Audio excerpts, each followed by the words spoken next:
स्वागत है आप सभी का आपके अपने चैनल गुरुमंत्र इंस्टीट्यूट पर। आज का ये जो वीडियो है कक्षा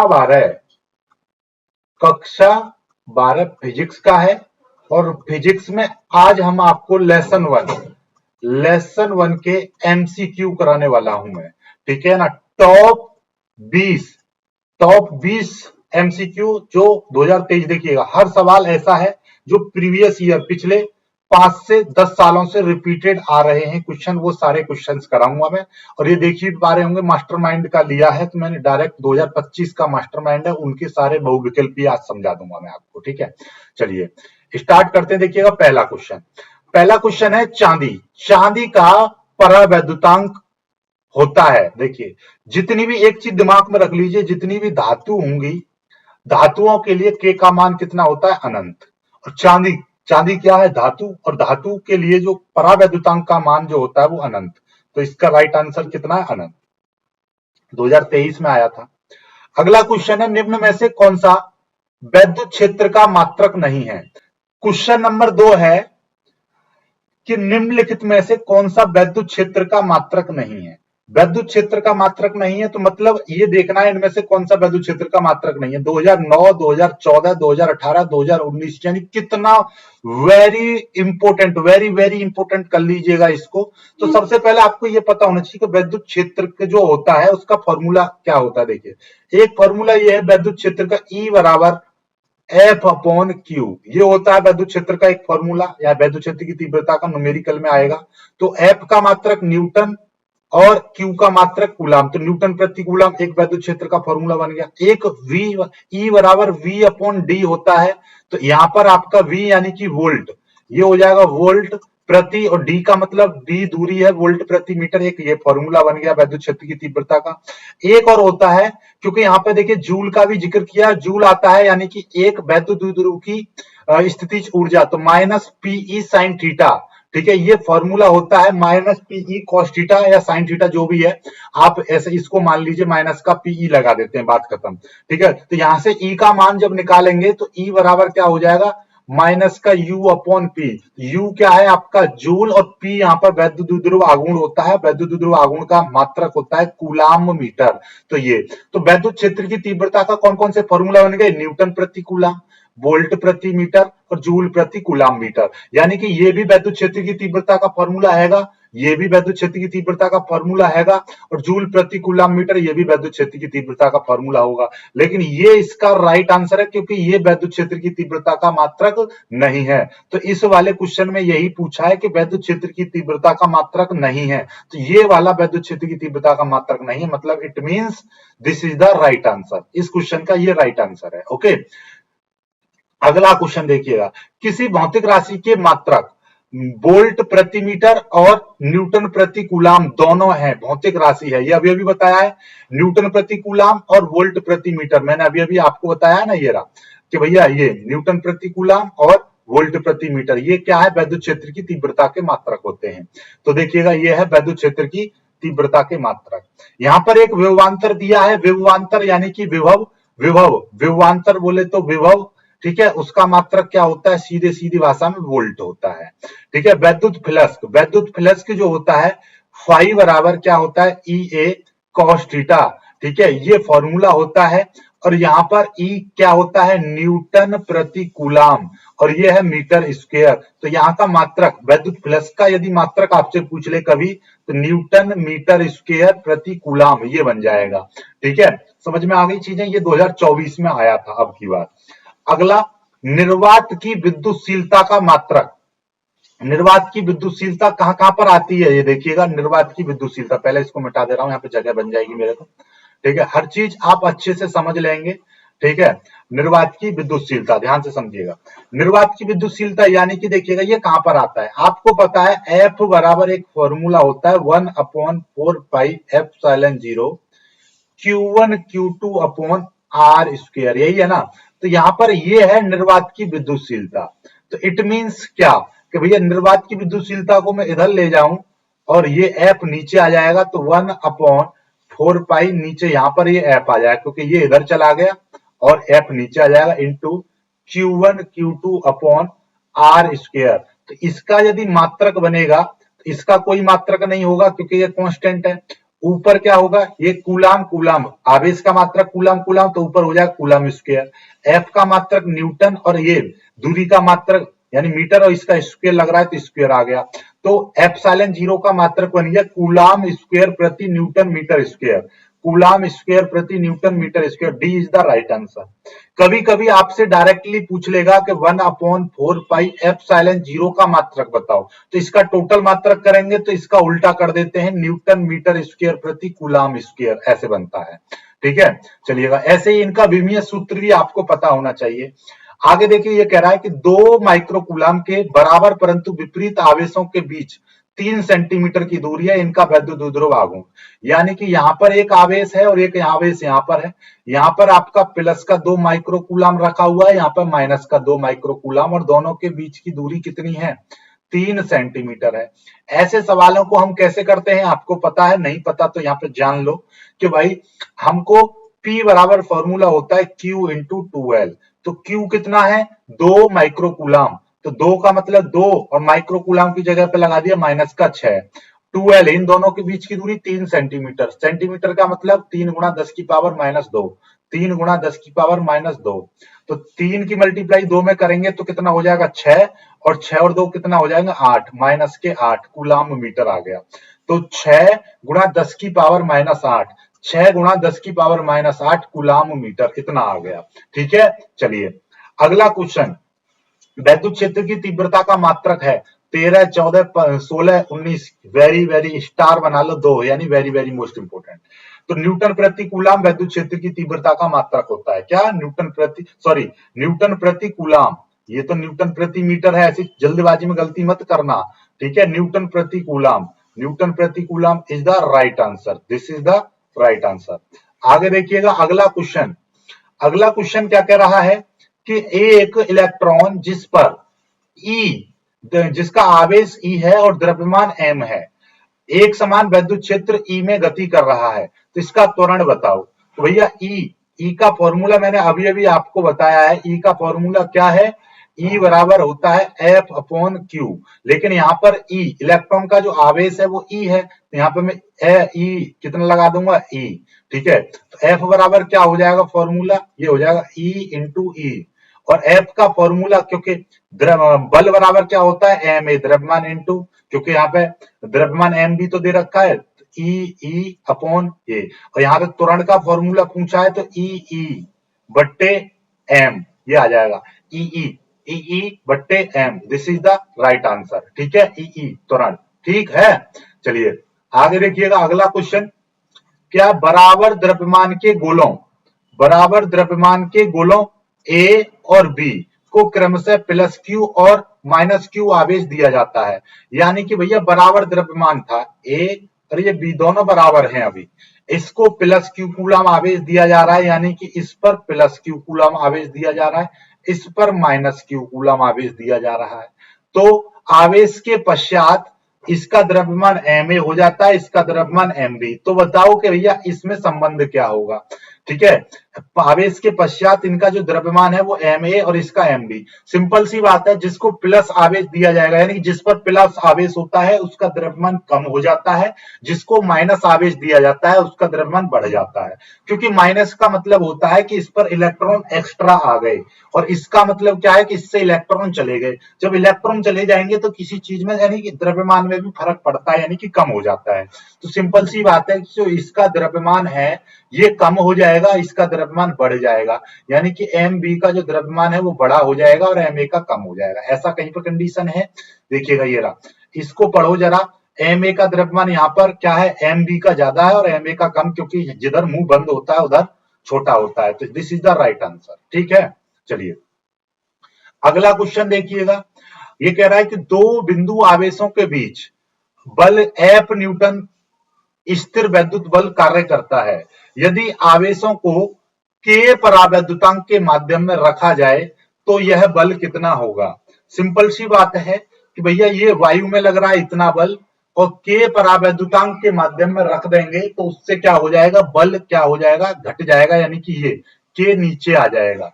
ठीक है, तो एफ अपॉन के इज द राइट आंसर। ठीक है, चलिएगा हमेशा याद रखिएगा वो नीचे आता है। आगे दो बिंदु आवेश K1 परावैद्युतांक वाले माध्यम में रखे हैं, उनके मध्य लगने वाला स्थिर वैद्युत बल F है।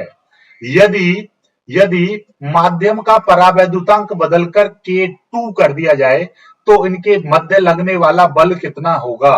भाई माध्यम का परावैद्युतांक कितना कर दिया, कुल मिलाकर बात यह है कि भैया F बराबर कितना है, शुरुआत में इतना बल लग रहा था यानी कि 1/4 पाई एप्सिलॉन 0 यहाँ पर K1 into Q1 Q2 upon r square, ठीक है।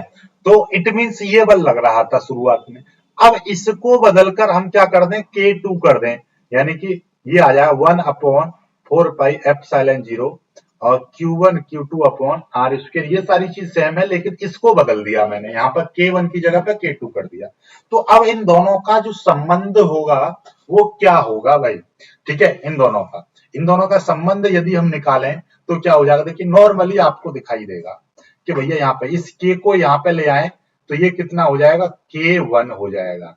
K1 इस K को यहां से हटा दें तो इधर पहुंच जाएगा K1F बराबर इतना हो जाएगा, ठीक है। तो मतलब इतने की जगह पर हम K1F रख देंगे, क्या रख देंगे, K1F। तो यहां पर देखिएगा ये सारी चीज यहाँ पर दिखाई दे रही है, इसकी जगह पर हम क्या रख देंगे, K1F रख देंगे और नीचे आ जाएगा K2। आ जाएगी नहीं आ जाएगा, तो ये चीज आ जाएगी। तो ये आपका निकल कर आया ये ऊपर, तो यहां से F का मान निकालेंगे तो किधर पहुंच जाएगा, तो ये वाली कंडीशन कहीं पर हैगी, ठीक है। यही ये कंडीशन कहीं पर आपको दिखाई दे रही है, K1F अपॉन K2, देखिए ये आ गया, this is the right answer, ठीक है। चलिए कोई दिक्कत नहीं है, आगे आपको समझ में। आगे दो बिंदु आवेशों को वायु में एक निश्चित दूरी पर रखने पर उनके बीच 80 न्यूटन का बल लग रहा है। यदि इन्हीं आवेशों को परावैद्युत माध्यम में उतनी ही दूरी पर 8 न्यूटन का बल लग रहा है, तो हमने बताई थी ना परावैद्युत माध्यम आ जाता है तो बल घट जाता है। तो वायु वाला ऊपर लेंगे और परावैद्युत माध्यम का लेंगे नीचे, इसको भाग कर देंगे तो K का मान निकल जाएगा। हमेशा वायु वाला ऊपर माध्यम वाला नीचे। 10 इज द राइट आंसर। तो K बराबर कितना आ जाएगा, 10, ठीक है। आगे देखिएगा 12वां क्वेश्चन, 5 कूलम आवेश के दो बराबर परंतु विपरीत आवेशों के बीच 5 सेंटीमीटर की दूरी है, इनके बीच वैद्युत, यानी कि सिंपल सी बात है कि भैया यहाँ पर 5 कूलम का आवेश है, प्लस का मान लीजिए यहाँ पर माइनस का 5 कूलम का आवेश है, दोनों एक दूसरे से 5 सेंटीमीटर का मतलब क्या है, 5 गुणा 10 की पावर माइनस 2 मीटर। P का मान पूछा है तो P बराबर होता है Q इंटू 2L। Q का मान यहाँ पर 5 है और 2L अपने आप में इन दोनों के बीच की दूरी कितनी है, 5 गुणा 10 की पावर माइनस 2, 25 हो जाएगा, 25 गुणा 10 की power minus 2, this is the right answer. 25 गुणा 10 की power minus 2 coulomb metre, this is the right answer, okay. चलिए आगे देखिएगा अगला क्वेश्चन। ये क्वेश्चन क्या कह रहा है कि चित्र में वैद्युत क्षेत्र रेखाएं दर्शाई गई हैं जिनमें एक वैद्युत द्विध्रुव P वेक्टर है जो कि इस अनुसार दिखाया गया है, चित्र अनुसार दिखाया गया है। एनसीईआरटी का क्वेश्चन है, इस तरीके से यहाँ पर ये रखा हुआ है, ये देखिएगा यहाँ पर ये रखा हुआ है, ऐसे वैद्युत बल रेखाएं आ रही हैं और यहाँ पर इस तरीके से कोई एक आवेश रखा हुआ है, ओके। तो अब इनमें बताना कौन सा सही है कि द्विध्रुव पर एक बल का अनुभव होगा। भैया यहाँ वैद्युत द्विध्रुव जब वैद्युत क्षेत्र में जाता है तो सिंपल सी बात है वैद्युत बल का अनुभव होगा, तो ये तो हो ही नहीं सकता। वैद्युत द्विध्रुव दाईं ओर से बल का अनुभव करेगा, देन दाईं, ये हो गया यहाँ पर दाईं का मतलब राइट साइड, बाएं का मतलब लेफ्ट, तो ये क्या है लेफ्ट, तो लेफ्ट से बल का अनुभव करेगा क्योंकि यहाँ से वैद्युत बल रेखा इधर से निकल रही है यहाँ पर, तो लेफ्ट से यानी कि बाईं, ये रहा, ये भी नहीं होगा, बाईं ओर से वैद्युत बल का अनुभव करेगा, ऊपर से तो करेगा ही नहीं, तो यानी ये भी गलत, तो बाईं ओर से अनुभव करेगा यानी कि ये लेफ्ट साइड से, क्योंकि वैद्युत बल रेखाएं ऐसे आ रही है यहाँ पर, तो इधर से ही तो यहाँ पर बल लगेगा यानी लेफ्ट साइड से, ओके। अगला क्वेश्चन नंबर 14वां, आर दूरी पर स्थित दो बिंदु आवेश प्लस Q और माइनस Q के बीच बल कितना F है। एक स्थिर यानी कि एक आवेश स्थिर हो और दूसरा उसके चारों ओर आर त्रिज्या के, यानी कि कुल मिलाकर बात यह है कि एक प्लस Q कूलम आवेश है और एक माइनस Q कूलम आवेश है। दोनों के बीच की दूरी r है। अब हम एक को तो फिक्स कर दें और दूसरे को r त्रिज्या के पथ पर इस तरीके से गति कराएं, तो इस पर कितना बल लगेगा। भैया जब ये रुके हुए हैं तो इनके बीच में क्या लग रहा है, वैद्युत बल। जब ये गति करने लगेंगे तो इनके बीच में चुंबकीय बल भी लगने लगेगा। तो सिंपल सी बात है कि भैया जब ये वैद्युत बल इनके बीच में आकर्षण यानी इधर रहेगा और चुंबकीय बल की दिशा बाहर की ओर, तो इनके बीच में कैसा होगा, शून्य बल लगेगा, यानी कि इन पर जो बल की जो परिणामी बल जो होगा वो 0 हो जाएगा। क्यों? क्योंकि दो चक्कर काटेगा तो वो वहां पर क्या हो जाएगा, शून्य हो जाएगा बल। ठीक है, चलिए, क्योंकि माइनस और प्लस दोनों आवेश आ जाएंगे ना, तो इस तरीके से आगे की बात करते हैं। अगला, एक बिंदु आवेश पर वैद्युत द्विध्रुव के कारण लगने वाला बल निर्भर करता है। यानी कि वैद्युत द्विध्रुव के कारण, देखिए सिंपल सी बात है, वैद्युत द्विध्रुव के कारण जो बल लगता है, यानी वैद्युत क्षेत्र की जो तीव्रता होती है 1/4πε0, एक तो होती है 2p/r³ और एक होती है 1/4πε0 p/r³। ये अक्षीय स्थिति में, ये निरक्षीय स्थिति में होती है। तो मतलब इसी दौरान, और E बराबर होता है F/Q। तो सिंपल सी बात है कि इस पर जो बल लगेगा तो वो r⁻³ पर निर्भर करेगा। तो r⁻³ कौन सा है, ये this is the right answer. ठीक है, चलिए, ठीक है, इनमें से कोई सा भी हो, या ये हो या ये हो, यानी कि r⁻³ आएगा। सिंपल बात ये है। अब आगे देखिएगा, आगे क्वेश्चन क्या कह रहा है कि वायु में रखे दो धन आवेशों के मध्य परावैद्युत पदार्थ रख देने पर इनके बीच प्रतिकर्षण बल का मान बढ़ जाएगा, घट जाएगा। वैसे ही आपको पता है कि भैया जब परावैद्युत माध्यम रख देते हैं तो वैद्युत बल घट जाता है, ये चीज मैं पहले ही बता चुका हूं। आगे, एकांक धन आवेश वैद्युत क्षेत्र के प्रत्येक बिंदु पर समान बल अनुभव करता है।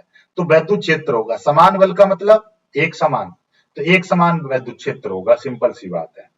आगे देखिएगा अगला, कि वैद्युत द्विध्रुव के कारण केंद्र से r दूरी पर अक्षीय स्थिति में वैद्युत क्षेत्र की तीव्रता और विभव E और V हैं, इनके E और V में संबंध होगा। E और V में क्या संबंध होगा? नॉर्मली आपको पता है कि वैद्युत क्षेत्र की जो तीव्रता होती है अक्षीय स्थिति में, किसमें, अक्षीय स्थिति में 1/4πε0 2p/r³ होता है।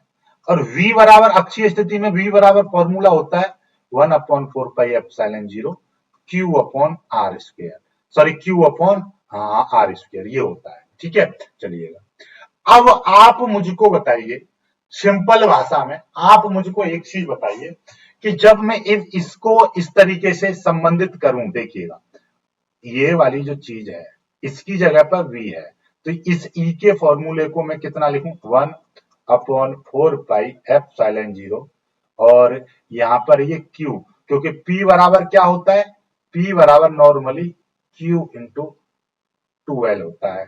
ठीक है, तो या वैद्युत द्विध्रुव की स्थिति में, वैद्युत द्विध्रुव की स्थिति में P/r² इस तरीके से आ जाएगा। वैद्युत द्विध्रुव की स्थिति में P/r ऐसा मान के चलिए, तो नॉर्मली आपका P/r², तो यहां पर आपका इस P/r² ऐसे लिख दूं और इधर क्या लिख दूंगा, 2/r इस तरीके से।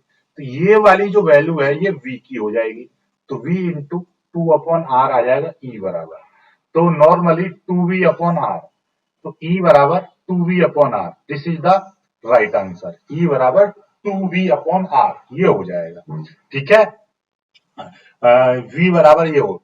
अगला क्वेश्चन देखिएगा, एक निश्चित दूरी r पर स्थित दो समरूप धातु के गोलों पर +q और -q आवेश हैं, गोलों के बीच आकर्षण बल F है। यदि दोनों गोलों को स्पर्श कराकर पुनः उसी दूरी पर रख दिया जाए तो वैद्युत बल कितना होगा। देखिए कितना खतरनाक क्वेश्चन है। यहाँ पे कहा है कि भैया एक +q कूलम आवेश है, +4q, और एक है -2q आवेश। ये दोनों आवेश एक दूसरे से कुछ भी दूरी पर रखे हुए हैं, मान लीजिए r दूरी पर रखे हुए, तो इनके बीच में वैद्युत बल F लग रहा है। जब इन दोनों आवेशों को स्पर्श कराएंगे, स्पर्श कराने का मतलब यह है कि भैया इन दोनों आवेशों को स्पर्श कराएंगे तो इन दोनों आवेशों पर जो आवेश की मात्रा है दोनों को जोड़ दो, दोनों को जोड़ दो और 2 का भाग कर दो। इस दोनों को जोड़ेंगे तो केवल 2q बचेगा, 2 का भाग कर देंगे तो ये q बचेगा। तो अब दोनों पर स्पर्श कराने के बाद दोनों पर आवेश की मात्रा q रह जाएगी। कितनी रह जाएगी? q। अब इनके बीच में जो वैद्युत बल लगेगा, सिंपल सी बात है, अब इनके बीच में जो वैद्युत बल लगेगा तो वो कितना हो जाएगा? 1/4 पाई Q1 Q2 upon r square. तो Q1 की जगह पे भी Q, Q2 की जगह पे भी Q, तो ये हो जाएगा Q स्क्वायर अपॉन आर, इतना हो जाएगा। ठीक है, और ऊपर की कंडीशन में कितना था बल? ऊपर की इस वाली कंडीशन में यदि मैं बल निकालूं, देखिएगा,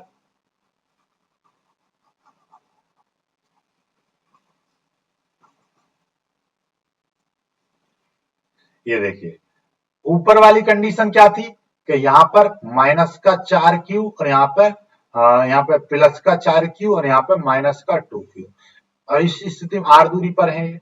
तो इस स्थिति में जो बल लगेगा वो कितना था? 1/4 पाई Q1 की जगह पे 4q, Q2 की जगह पे 2q अपॉन आर स्क्वायर। तो इट मीन्स ये कि भैया 4 दूनी 8, ये कितना हो जाएगा? 8 को बाहर ले रहा हूं तो 1/4 पाई